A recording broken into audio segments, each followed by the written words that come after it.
விண்ணையும் மண்ணையும் படைத்த நல்ல தகப்பனுக்காக இயேசுவின் நாமத்தை நன்றி செலுத்துகிறோம்.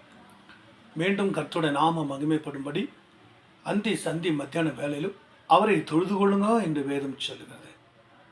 சங்கீதம் 55:17 அந்தி சந்தி மத்தியானம் மத்திய வேலையில் ஓ லஷா ரபாலாம் துரிமா கர்த்தருடைய நாமத்தை மகிமைப்படுத்தும்படி கர்த்தாவே இந்த செபிக்கிற செபங்களும் வாசிக்கிற வசனங்களும் போதிக்கிற தேவ வார்த்தைகளும் பார்க்கிற ஒவ்வொரு பிள்ளைகளும் கர்த்தர் ஆசீர்வதியும். மத்திய 4:4 சொல்லுகிறது, தேவனுடைய வாயிலிருந்து புறப்படுகிற ஒவ்வொரு வார்த்தையினாலும் ஒவ்வொரு மனுஷன் பிழைப்பான். மனுஷன் அப்பத்தினால மாத்திரம் அல்ல, தேவனுடைய வார்த்தையினால ஒவ்வொரு மனுஷன் பிழைப்பான் என்று சொல்லி வேதத்தில் வாசிக்கிறோம். அன்பு தகப்பன் என்ன உங்களை ஆசீர்வதிக்கும்படி இந்த நாளிலே இந்த ஃபோன் வழியாய் பார்க்கிற கேட்கிற ஒவ்வொரு பிள்ளைகளையும் பரிசுத்தம் என்கிற உணர்வோடு கூட பரிசுத்த தூண்டுதலை பிள்ளைகள் கொடுப்பீராக. இந்த நாளில் வாசிக்கிற வசனம் ஏசாயாவில் 55ஆம் அதிகாரத்தில் 6-7 என்ற வசனத்தை வாசிக்க போகிறோம். ஆண்டவரை கண்டடையக்கூடிய போதே அவரை தேடுங்கள், அவர் அண்மையில் இருக்கும் பொழுதே அவரை கூவி அழையுங்கள்.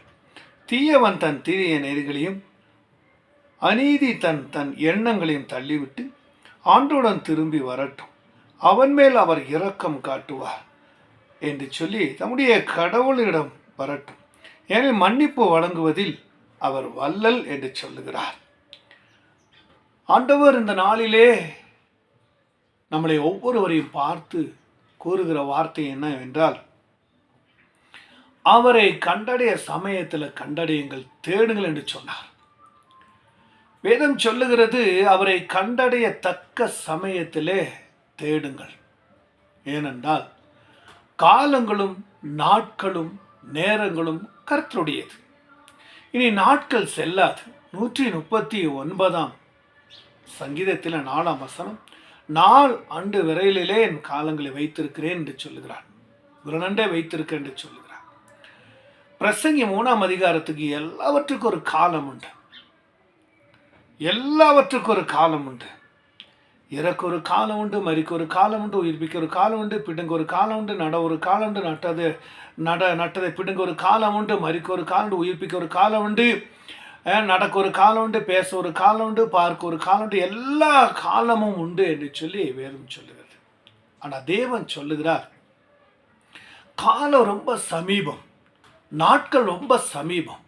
எந்த நேரத்தில் என்ன நடக்கும், என்ன சம்பவிக்கும், என்ன திகில் வரும், என்ன காரிருள் வரும், எப்பேறிப்பட்ட நெருக்க சூழ்நிலை வரும், எத்தனையான கொடிய ஆபத்துகள் வரும், எப்பேறிப்பட்ட நெருக்கத்தின் ஆபத்து வரும் என்று மனிதர்கள் உணராமல், மனிதர்கள் நினையாமல், அவர்கள் தேவனை கண்டடையாமல் உலகத்தையே சார்ந்திருக்கிறபடினால் எந்த சூழ்நிலை என்ன வரும் என்று அறியாமல் இருக்கிறார்கள்.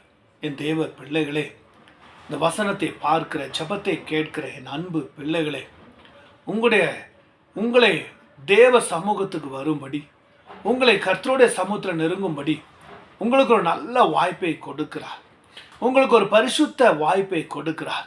இதோ இந்த நேரத்தில் ஆண்டவர் சொல்லுகிறார், அவரை கண்டறியத்தக்க சமயத்தில் அவரை தேடுங்கள், அவர் அண்மையில் இருக்கும்போதே அவரை கூவி அழையுங்கள். ஏனென்றால் தீயவன் தன் தீய செயலை விட்டு மனம் திரும்ப வேண்டும். வேதம் சொல்லுகிறது, நீதிமொழி 28:13, தன் பாவங்களை மறைக்கிறவன் வாழ்வடைய மாட்டான், அவைகளை அறிக்கை செய்து விட்டு விடுகிறவனோ இரக்கம் பெறுவான் என்று வேதம் சொல்லுகிறது. என் அன்பு பிள்ளைகளே, அவரை கண்டடைய சமயத்தில் தேடுங்க. எந்த நேரத்தில் எந்த சூழ்நிலையில் என்ன வரும் என்று தெரியாது. எப்போ மரணம் வரும்னு தெரியாது. எப்போ இந்த பூமி அழிவது என்று தெரியாது. எப்போ இந்த பூமியில திகில் வரும்னு தெரியாது. ஆனால் ஆண்டவர் சொல்றார், நீ நல்லா இருக்கும் பொழுதே, நீ சுகமா இருக்கும் பொழுதே, நீ பலனா இருக்கும் பொழுதே நீ உன்னை தேவ சமூகத்தில் ஒப்புக்கொடு. நீ உன் தேவ சமூகத்தை உன்னை கொடுத்து நீ பரிசுத்தத்தை பெற்றுக்கொள். அவரை தேடு, அவரை தேடு, கண்டடைவாய் என்று வேதம் சொல்லுகிறது. தேடுகிறவர்களுக்கு கர்த்தர் ஒருபோதும் புறம்பே தள்ள மாட்டார்.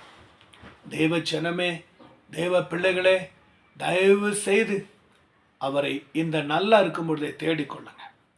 அப்பொழுது கர்த்தர் வரக்கூடிய காலங்களும் நாட்களும் ஆயுசுகளும் பெருகும். சுகமான ஜீவிதத்தை ஜீவிக்கலாம், சுகமான வாழ்வை வாழலாம், சுதந்திரமாக வாழலாம்.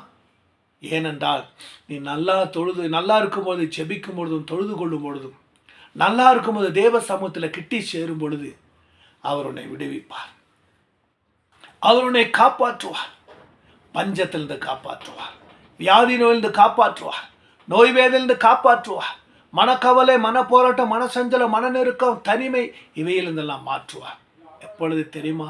நீ நன்கு இருக்கும்போது ஜெபிக்கும் பொழுது, நீ நல்லா இருக்கும்போது அவரை தொழுது கொள்ளும் பொழுது, நீ நல்லா இருக்கும் பொழுது அவரை தேடும் பொழுது கர்த்தர் உன்னை ஒரு பொழுதும் கைவிட மாட்டார். சங்கீதம் 27:5 கேடு வரும் நாளிலே கூடாரம் என்கிற மறைவிலே உன்னை பாதுகாப்பார். கோழி தன் குஞ்சுகளை மூடி மறைப்பது போல தேவ பிள்ளைகளே உங்களை சிறகினால் மூடி மறைத்துக் கொள்ளுவார்.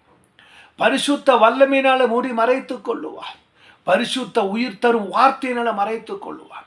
பரிசுத்தம் என்கிற ரத்தத்தினால மறைத்துக் கொள்ளுவார். சீக்கிரத்தில் கிட்டே சேருங்க.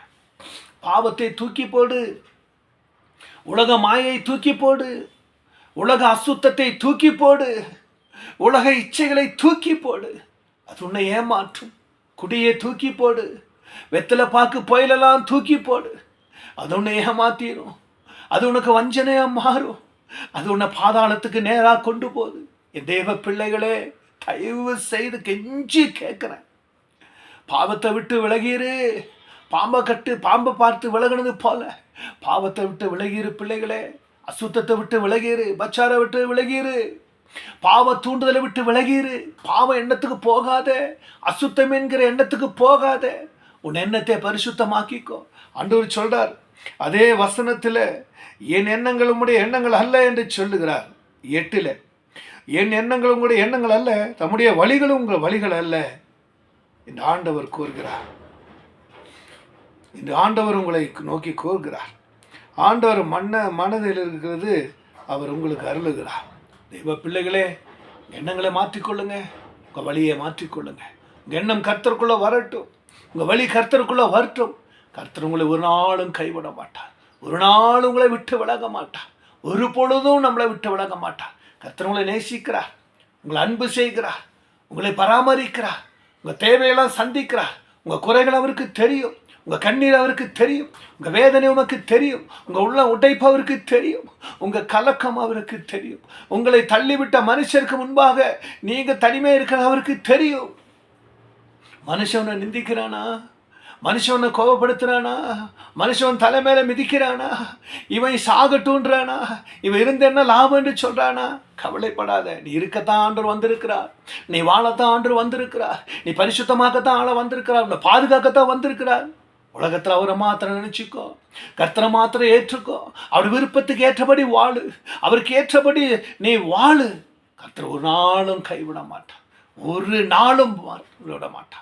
சங்கீதம் 27:10 தாய் தகப்பன் கைவிட்டால் அவரை சேர்த்து கொள்ளுவார். ஸ்திரீயானோ பாலக பிள்ளை மறந்தாலும் மறக்க மாட்டேன் என்று சொல்லி ஏசியா 43 ஈஷாரபாலா துரிமா 14 சொல்லுகிறார். 15 என் உள்ளங்கையில் உங்களை வரைந்திருக்க என்று சொல்லுகிறார். யோசுவா 1:5 ஹல்லேலூயா உன்னை விட்டு விலக மாட்டேன், கைவிட மாட்டேன் என்று சொல்லுகிறார். எபிரேயர் 13:8 நேற்றும் இன்றென்று மாறாத தேவன் 5 சொல்லுகிறார், யார் கைவிட்டாலும் கைவிட மாட்டேன். அன்பு பிள்ளைகளே, தேவ சமூகத்துக்குள்ள வாங்க. கர்த்தர் ஆசீர்வதிக்க விரும்புகிறார், உங்களை நேசிக்க விரும்புகிறார், உங்களை பரிசுத்தமாக்க வருகிறார், உங்களை அன்பு செய்ய வந்திருக்கிறார். அந்த தேவ சமூகத்தில் உங்களை கொடுங்க. உங்களை இந்த ஜபத்தை கேளுங்க, இந்த வசனத்தை கேளுங்க, பயபக்தியோடு கேளுங்க. இது உங்களுக்கு தான் வந்திருக்குது, எனக்கு தான், இது எனக்குரியது தான், என் வாழ்க்கைக்கு தான், என் வாழ்க்கை மாற்றத்தான் என்று நம்புங்க. கர்த்தர் உங்களை ஒரு நாளும் கைவிட மாட்டார், ஒரு நாளும் புறம்பே தள்ள மாட்டார். அந்த தேவ சமூகத்தில் உங்களை கொடுங்க, உங்களை பரிசுத்தமாக்கி கொள்ளுங்க. கர்த்தாவே, இந்த ஜபத்தையும் இந்த வசனத்தையும் கேட்கிற ஒவ்வொரு பிள்ளைகளையும் என்னுடைய இருதயத்தை தொடப்படுவதாக, சிந்தனையை தொடப்படுவதாக, ஆவியாத்மாவே தொடப்படுவதாக, ஒவ்வொரு பிள்ளைகளும் பரிசுத்தமாக்கப்படுவதாக. அப்படி செய்வதற்காக நன்றி, நிரப்புவதற்காக நன்றி. எல்லா பிள்ளைகளும் பரிசுத்தத்தில் கொண்டு வாங்க, ஆசீர்வாதி பலப்படுத்த பரிசுத்தமாக்கு. இரட்சகர் மீட்பெருமான இயேசு கிறிஸ்துவின் பரிசுத்த நாமத்தில் ஜபத்தையும் ஆண்டவரே பார்க்கிற கேட்கிற ஒவ்வொரு பிள்ளையோட கரத்தில் அர்ப்பணித்து செல்கிற பொறுப்படுத்திக் கொள்ளும். ஜபம் கேளு நல்ல தகப்பனே. ஆமேன், ஆமேன், ஆமேன்.